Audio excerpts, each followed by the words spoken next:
judges, especially to my probate judges, to my probate judge, really to all of them. Just because the conservatee has arguments does not mean that they're not independent.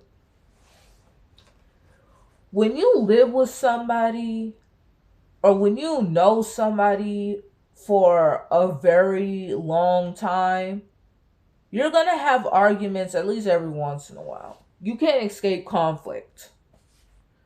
All right, you're going to have arguments either with your best friend, somebody like when you live with a roommate, you're going to have arguments. When you're living with staff, you're going to have some form of argument. Like you can't escape conflict. You can't escape conflict with people. All right? You can't escape conflict. And here's the thing. And just because the conservatee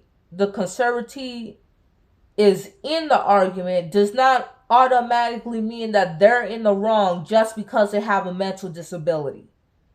If that person is always in the wrong, then that's discrimination. They can't always be in the wrong. That's like saying, like, oh, the white person, like, if a white person and a black person got in a fight, the white person is always in the wrong because he's automatically the racist one. You see how that could count. You see how that is discrimination. So it's like we can't always be in the wrong just because of a mental disability. Like, it really annoys me. Like, whenever I complain about staff members, it's like they hear my side, but they always take their side over mine. Like, they always say, like, for example, like, they always, like, whenever I see the papers, they always say, like, oh, Shmar's falsely accusing, but, like, whenever I see the papers, they always say, Shmar's always falsely accusing, but at the same time,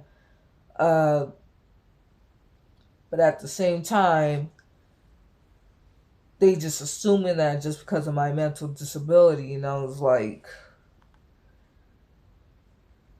and at the same time, it's like, seriously, how do you really know that? I bet every person with a mental disability is always being seen as delusional to you because you just don't want to listen to them. Like, are all people falsely accusing, or you just don't want to listen to them?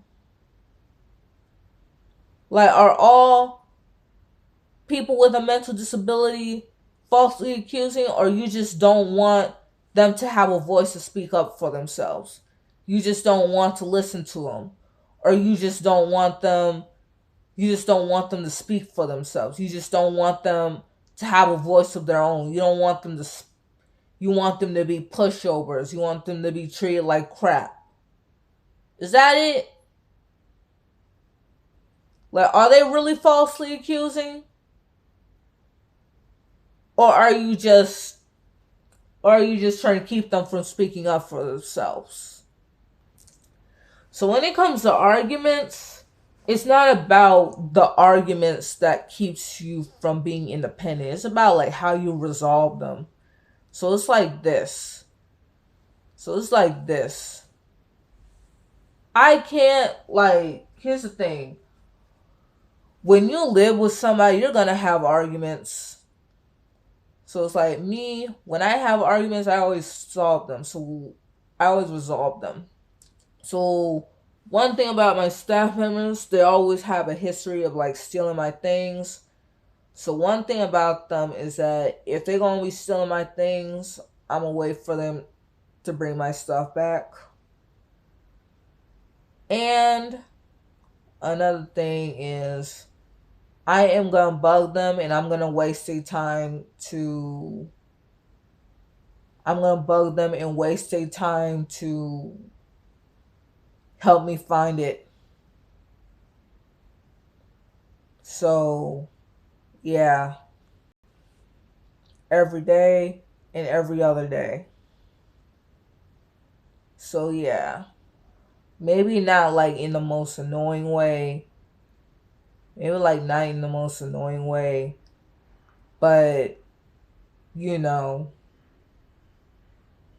like, how do I say this?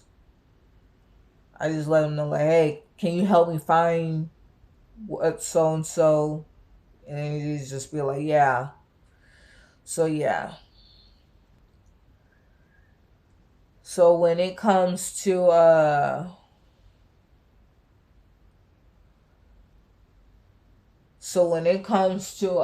do I say this? I literally had phone evidence that they've been stealing my stuff. Like literal phone evidence that they've been stealing my stuff. And people are going to say that I'm falsely accusing. Seriously, I had literal phone evidence that they've been stealing my stuff.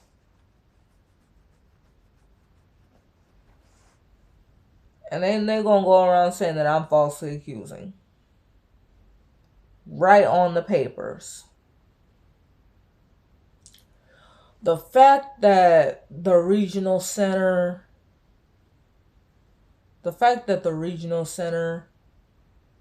can just listen to both sides of the story and still take their side over mine is literal discrimination. Like, simply because of my disability, it's always their word over mine. That is literal discrimination. So if this dude starts saying like, oh, so if this dude that the probate judge, starts letting this dude represent me, so letting this African Ghanaian dude represent me. If he starts saying stuff like, oh, Shamari, she acts up every day, she argues every day, falsely accuses every day, like, nah. I ain't got time for that. Alright? If anything, he's the one doing that. I got better things to do than to worry about all this arguing. Like, we could argue every once in a while, but not every day. I don't have the energy for that. Like, most days, we don't even talk to each other. We don't even talk to each other.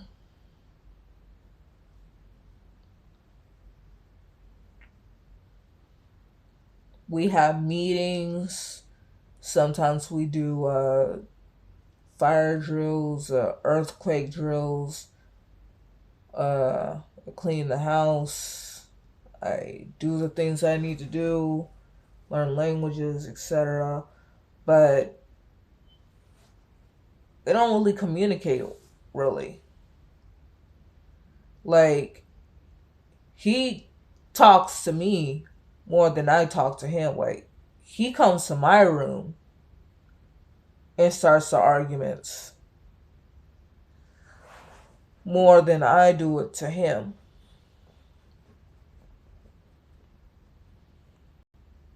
If you're worried about some ulterior motives, if I were to ever get the conservatorship terminated, all I'm worried about, all I'm gonna do is just eat, sleep, clean, work, go to the library, and then just enjoy the peace of not having any roommates. Like, because, and just not deal with it. I need to be my own best friend, my own partner, before being friends and dating anybody else. Because it's like, having friends is just not that important. Being friends with God is more important. But being friends with God is more important. But it's like, having more than one friend is just not important. How do I say this? Having a boyfriend is not that important. Like, it's really not important. I just need to learn to love myself more. So yeah. So just to let you know, there's nothing really gonna go on in my life if this conservatorship is gonna be terminated. All I'm just gonna do is work to get a better, you know what, it's just gonna be boring. It is just gonna be boring. All I'm just gonna do is just do whatever God wills me to do, and that's it.